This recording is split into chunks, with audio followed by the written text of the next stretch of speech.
Googlicious. So delicious.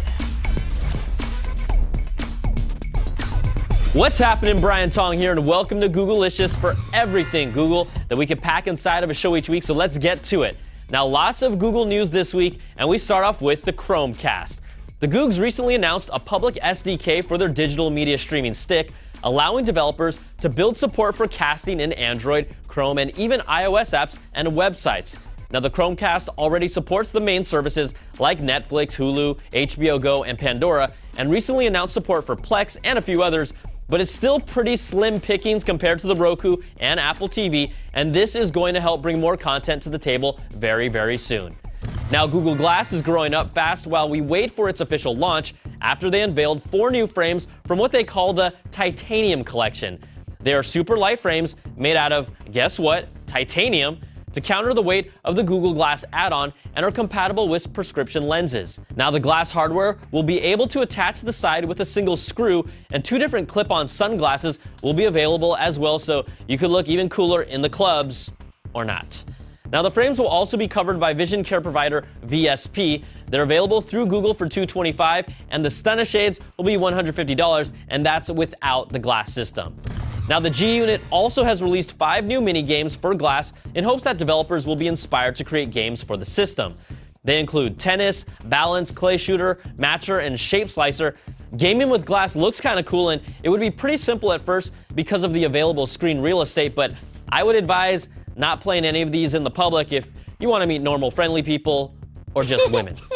And following up on Google's Mystery Barge project that CNET was the first to get the scoop on and has been speculated to be everything from a Google Glass retail store or an interactive space to learn about tech to even a party boat for events, well, a California state agency says Google must move its Mystery Barge from its construction site on Treasure Island because it doesn't have the right permits. Now, once the project was revealed, construction has been going off and on. Google can resume activities by moving the barge to a fully permitted construction facility in the San Francisco Bay, but then it would be easier to see what they're actually doing, which Google doesn't want. See, Googs, it actually does kind of suck when you have someone looking over your shoulder knowing what you're basically doing at all times when you don't want them to.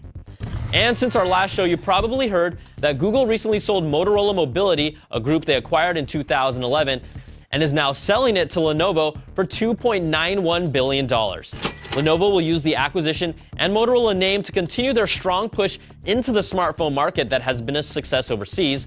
One piece that was not part of the deal was the Advanced Technology and Projects group that will remain with Google's Android team.